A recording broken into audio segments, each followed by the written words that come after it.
Bulletin देख रहे हैं आप टाइम्स राउंडअप भारत पर। आपका स्वागत है। मैं हूं श्रुतिका आप सभी के साथ और मैं हूं श्वेता भट्टाचार्य। फिट इंडिया के सुपर हिट बुलेटिन की शुरुआत हो चुकी है। तमाम बड़ी खबरें भी हम इसमें दिखाएंगे, साथ ही साथ एक संदेश जरूर आपको देते हैं कि देखिए अपनी फिटनेस का ख्याल रखिए, क्योंकि जो फिट है वही हिट है। तो शुरू करते हैं।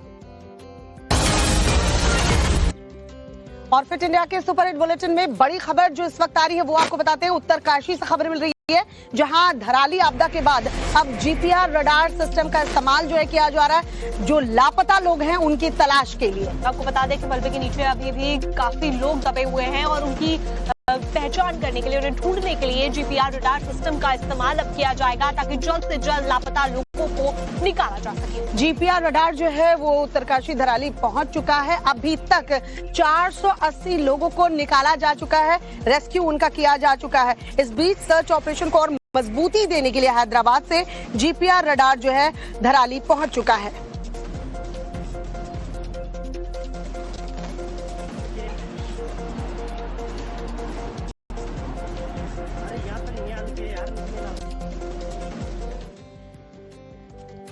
उत्तर भारत में बारिश का कहर जारी है। अब अलग अलग राज्यों के लिए बारिश का अलर्ट जारी कर दिया गया है। वहीं दिल्ली एनसीआर में भी बीते दिन से बारिश हो रही है। तमाम राज्यों की बात करें तो यहाँ अलग अलग अलर्ट जारी किया गया है। इस वक्त दिल्ली एनसीआर ही नहीं, देश की राजधानी नहीं, पूरे देश में, आधे देश में बात कर ले तो मानो पानी का कर्फ्यू लग गया है। तस्वीरें जो अलग अलग राज्यों से सामने आ रही है, एक रिपोर्ट आपको दिखाते हैं, देखिए जरा।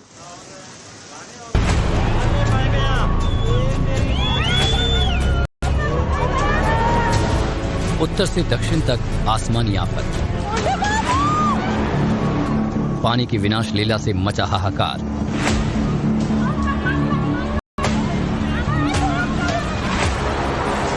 सैलाबी सितम और जलजले से हड़कंप।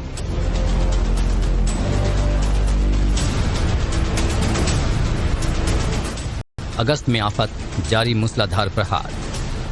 बाढ़ और बाढ़ के सितम और जल प्रलय की मार से आधा हिंदुस्तान कराह रहा है। दक्षिण से लेकर उत्तर भारत तक जल की विनाश लीला जारी है। आज फिर देश के कई राज्यों में तेज बारिश का अलर्ट जारी है। पूर्व से लेकर पश्चिम तक और उत्तर से लेकर दक्षिण तक आफत की चेतावनी जारी कर दी गई है। पानी के प्रहार से जिंदगी आफत में आ गई है। लोग त्राहिमाम कर रहे हैं। तस्वीरें मध्य प्रदेश के दमोह की हैं, जहां कुछ ही घंटों की बारिश में शहर की सूरत ही बिगड़ गई। सड़कें समंदर बन गई। सुभाष कॉलोनी में बाढ़ जैसे हालात बन गए। लोगों को नाव का सहारा लेना पड़ रहा है। सड़क पर गाड़ियां नहीं, अब नावें चल रही हैं। तस्वीरें देखिए, उफनते पानी को पार करने की कोशिश में लोग कैसे अपनी जान को जोखिम में डाल रहे हैं। जौनपुर में पुल पार करते वक्त 2 लोग तेज बहाव में बह गए। युवकों ने जान जोखिम में डालकर दोनों की जिंदगियों को बचाया। शाहजहांपुर में भी तेज बारिश की वजह से नदियां उफान पर हैं। बस्तियां जलमग्न हो चुकी हैं। तभी तो अधिकारियों को बाढ़ के हालात का जायजा लेने के लिए बस्तियों में नाव के सहारे घूमना पड़ रहा है। हिमाचल प्रदेश के शिमला के कुसुमपट्टी के डुम्मी में लैंडस्लाइड की ये तस्वीरें देखिए। कितना भयानक मंजर है। पहाड़ का बड़ा हिस्सा दरक रहा है। काकर और बगौरा तक का रास्ता बंद हो गया है। लैंडस्लाइड का ये वीडियो किसी को भी डरा सकता है। अच्छी बात ये रही कि यहाँ किसी तरह की कोई जनहानि नहीं हुई। लोगों ने भागकर अपनी जान बचाई। तबाही की ये तस्वीरें अब आम हो चुकी हैं। पानी के प्रहार से लोग परेशान हैं। जिंदगियां घरों में दुबकने को मजबूर हैं। हजारों लोग घर बार छोड़कर पलायन करने को मजबूर हैं। कुदरत के आगे जिंदगियां बेबस हैं, ठिठुरी हुई हैं। हालात सामान्य होने का इंतजार कर रही हैं। ऑपरेशन सिंदूर को बीते 2 महीने का वक्त हो चुका है, लेकिन अभी तक कांग्रेस इस मुद्दे को लेकर कंफ्यूज है। लगातार विपक्ष जो है वो सवाल कर रहा है सरकार से। ऑपरेशन सिंदूर को लेकर चर्चा की मांग भी की गई थी, लेकिन कांग्रेस का जो रवैया है वो अलग है। तो ऐसे में एयर चीफ मार्शल बीते दिन खुद सामने आए। उन्होंने प्रेस कॉन्फ्रेंस की और उन्होंने जानकारी साझा की कि भारत ने पाकिस्तान में भारी नुकसान पहुंचाया और साथ ही 5 लड़ाकू विमान पाकिस्तान के भारत की तरफ से गिराए गए हैं। और ऐसे में कांग्रेस अभी भी कंफ्यूजन में नजर आ रही है।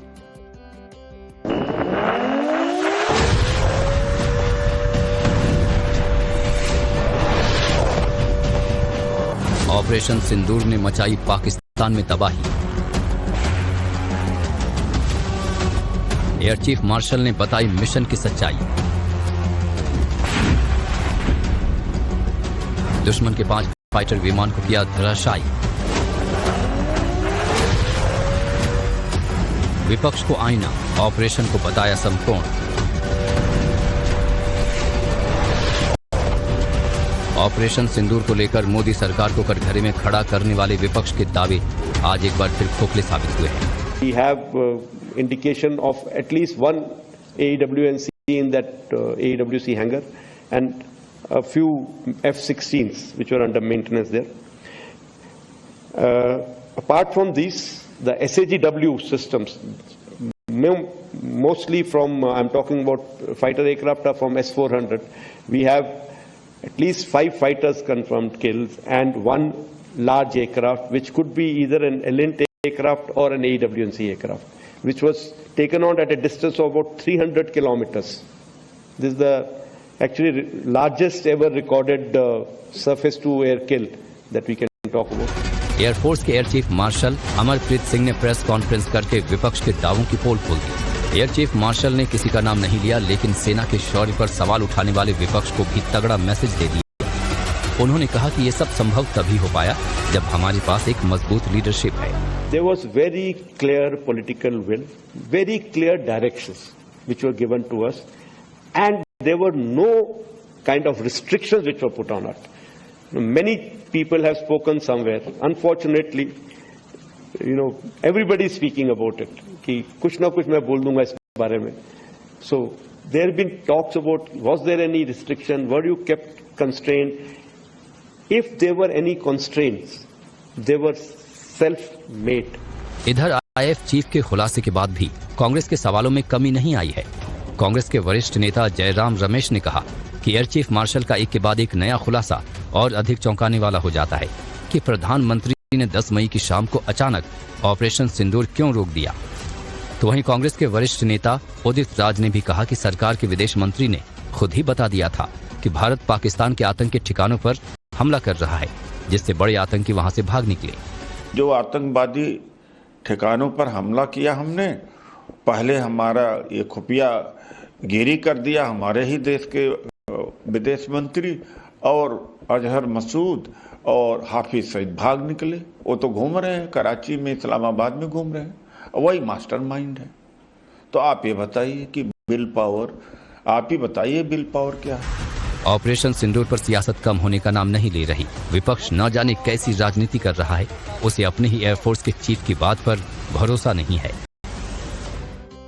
आज कर्नाटक के दौरे पर प्रधानमंत्री नरेंद्र मोदी होंगे और वहां जाकर वो बेंगलुरु मेट्रो की जो येलो लाइन है उसकी आधारशिला रखने वाले, उसको सौगात देने वाले, और ऐसे में 3 वंदे भारत ट्रेन भी वो सौगात में देने वाले हैं। बेंगलुरु बेलगावी के बीच वंदे भारत जो है वो चलने वाली है। 3 वंदे भारत की आज सौगात प्रधानमंत्री नरेंद्र मोदी द्वारा दी जाएगी। बेंगलुरु मेट्रो फेज 4 की आधारशिला भी आज प्रधानमंत्री नरेंद्र मोदी रखेंगे।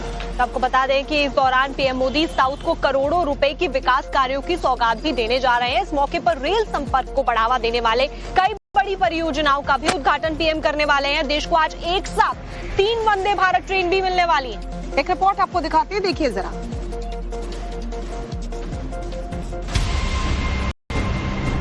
पीएम मोदी आज कर्नाटक के दौरे पर रहेंगे, जहां वो कई योजनाओं को जनता को समर्पित करेंगे। प्रधानमंत्री आज बेंगलुरु मेट्रो की बहुप्रतीक्षित येलो लाइन जनता को समर्पित करेंगे। इसके साथ ही वो बेंगलुरु बेलगावी के बीच वंदे भारत एक्सप्रेस ट्रेन को भी हरी झंडी दिखाएंगे। सुबह 10:30 पर HAL हवाई अड्डे पर उतरने के बाद प्रधानमंत्री हेलीकॉप्टर और सड़क मार्ग से KSR बेंगलुरु रेलवे स्टेशन जाएंगे, जहां वो KSR बेंगलुरु बेलगावी के बीच वंदे भारत एक्सप्रेस ट्रेनों को हरी झंडी दिखाएंगे। इसके अलावा पीएम मोदी अमृतसर श्री माता वैष्णो देवी कटरा और नागपुर पुणे के बीच 2 और वंदे भारत एक्सप्रेस ट्रेनों को भी डिजिटल माध्यम से हरी झंडी दिखाएंगे।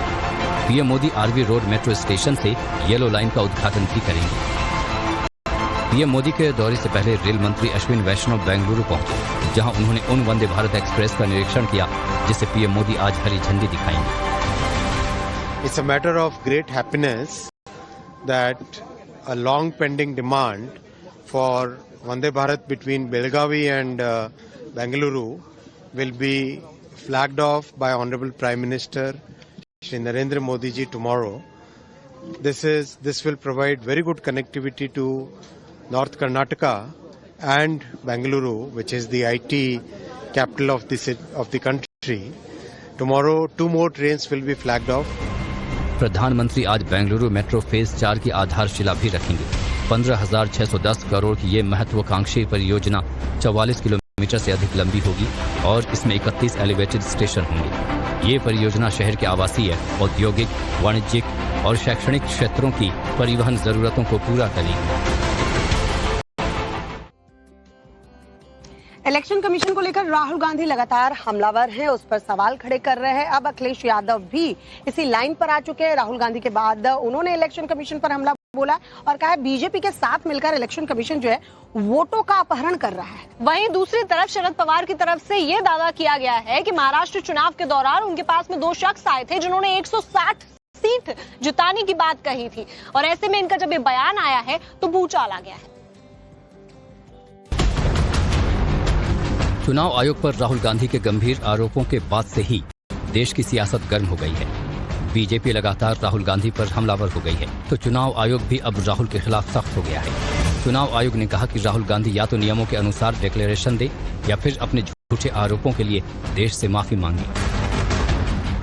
एक तरफ जहां राहुल के आरोपों पर चुनाव आयोग ने जवाब मांगा है, तो वहीं विपक्ष भी अब राहुल गांधी के साथ कंधे से कंधा मिलाकर खड़ा नजर आ रहा है। समाजवादी पार्टी के अध्यक्ष अखिलेश यादव ने भी इलेक्शन कमीशन पर बड़ा हमला बोला है। उन्होंने कहा कि बीजेपी के इशारे पर चुनाव आयोग वोटों पर डाका डाल रहा है। चुनाव आयोग ने डकैती की थी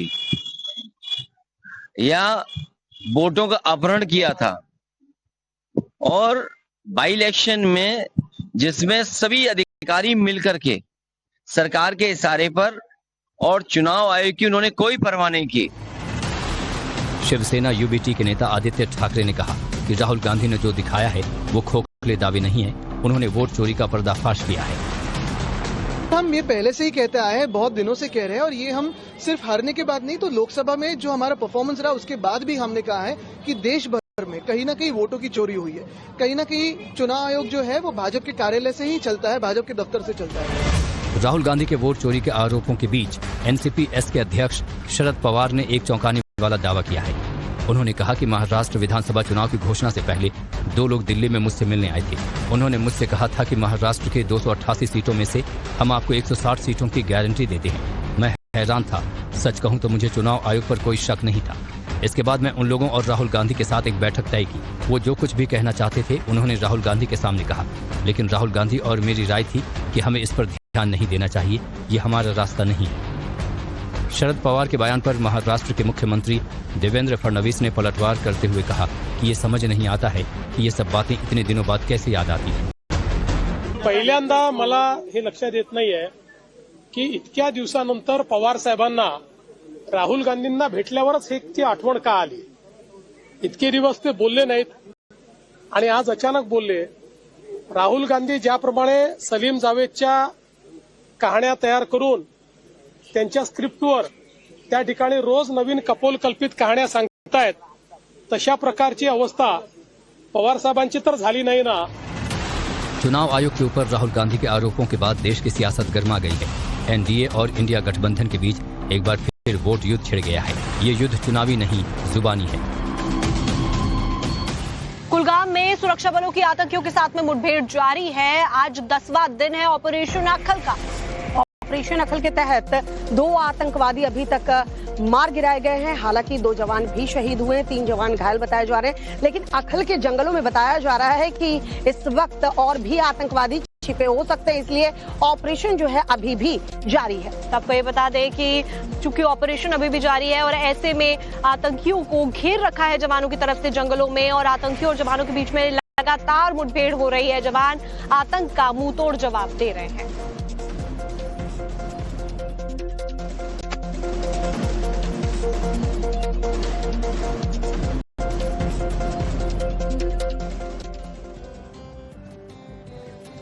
नेताओं की बयानबाजी तो आपने हमेशा देखी होगी, अपने फायदे के लिए ये तरह तरह के बयान देते रहते हैं। इस बार सपा के पूर्व सांसद एसटी हसन ने बयान जो दिया था, अब कहीं ना कहीं दाव उल्टा पड़ता नजर आ रहा है। ऐसे में एसटी हसन का जब बयान आया उसके बाद में उन्हीं के कौम के नेता उनके बयान से इत्तेफाक नहीं रखते हैं, उन्हें चौतरफा एक क्रिटिसिज्म फेस करना पड़ रहा है।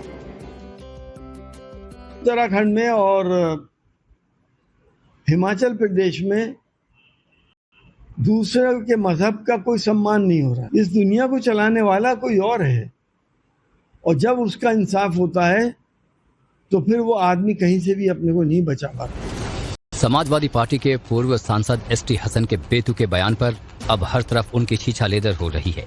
खुद समाजवादी पार्टी के नेता उनके बयान के समर्थन की बजाय कन्नी काट रहे हैं। खुद उनके ही मजहब के नेता ऐसे बयानों को बेबुनियाद बता रहे हैं। कांग्रेस सांसद इमरान मसूद ने तो एसटी हसन पर करारा पलटवार करते हुए कहा कि मानसिक रूप से विक्षिप्त लोग ही ऐसे बयान देते हैं, उन्हें नफरती बयान देने से बचना चाहिए। मानसिक रूप से विकृत लोग इस तरह की बातें करते हैं। अल्लाह से डरना चाहिए, अल्लाह के अजाब से डरना चाहिए, और इस तरह की बातें मत करें जिससे माशरे के अंदर नफरत हो। यूपी सरकार में मंत्री दानिश आजाद अंसारी ने भी एसटी हसन के बयान के बहाने समाजवादी पार्टी पर जमकर हमला बोला। उन्होंने इसे घटिया सियासत बताते हुए कहा कि वे पदा में अवसर की राजनीति करने से बचें। ये बड़ा दुखद है कि त्रासदी के ऊपर अफसोस जाहिर करने के बजाय समाजवादी पार्टी के नेता इस पे भी धार्मिक एंगल जोड़ के समाज को भटकाने और बरगलाने का काम कर रहे हैं। ऑल इंडिया इमाम एसोसिएशन के अध्यक्ष साजिद रशीदी ने भी हसन के बयान पर कड़ा एतराज जताते हुए कहा कि हर चीज को राजनीति से न जोड़ें, आपदा में अवसर की तलाश न करें। जो हिंदू मुसलमान का इशू लेकर कहीं ना कहीं अपनी राजनीति की बात करते हैं, इधर भी आपदा में अवसर नहीं ढूंढना चाहिए, इधर भी आपदा में अवसर नहीं ढूंढना चाहिए, दोनों को संतुलित रहना चाहिए। कुछ नेता राजनीतिक रोटी सेंकने में इतने नीचे गिर जाते हैं कि वो ऐसी ओछी बयानबाजी कर बैठते हैं। एसटी हसन का बयान भी दोयम दर्जे का है, जो हमारे समाज की एकता को बनाए रखने के लिए बिल्कुल भी ठीक नहीं है। फिट इंडिया के सुपर हिट बुलेटिन में खबरों का सिलसिला जारी है। आगे आपको दिखाएंगे। किया गया है, पुलिस के साथ में मुठभेड़ हुई और उसके बाद में इसकी गिरफ्तारी हो गई है। आगरा के जगदीशपुरा में बताया जा रहा है, चेकिंग के दौरान पुलिस ने मोहसिन को रोका तो मोहसिन ने पुलिस के ऊपर फायरिंग कर दी। एनकाउंटर के दौरान मोहसिन के पैर में गोली लगी है, इसे गिरफ्तार किया गया है। फिलहाल अस्पताल में भर्ती करवाया गया है। आपको ये भी बता दें कि चोरी का सामान और 2 लाख रुपए कैश भी मोहसिन के पास से बरामद हुआ है, और ऐसे में मोहसिन को अब अस्पताल में भर्ती करा दिया गया है क्योंकि उसके पैर में गोली लगी है मुठभेड़ के दौरान।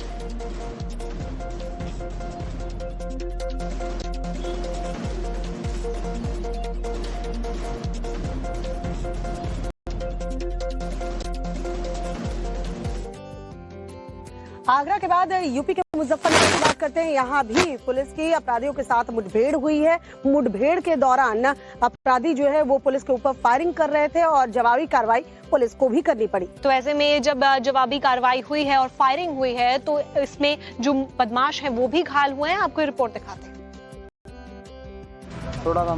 ब्लैक कलर की टी शर्ट में पुलिस के कंधों के सहारे लंगड़ाते हुए चल रहा ये शख्स कोई आम इंसान नहीं है, न ही इसे कोई चोट लगी है, बल्कि ये तो बदमाश है जो कई आपराधिक घटनाओं को अंजाम दे चुका है। मतलब साफ है कि ये कुख्यात अपराधी है। तो वहीं दूसरा बदमाश लाल टी शर्ट में नजर आ रहा है, जिसे पुलिस ने धर दबोचा है और उसका हाथ पकड़कर पुलिस उसे अपनी वैन में बिठा रही है।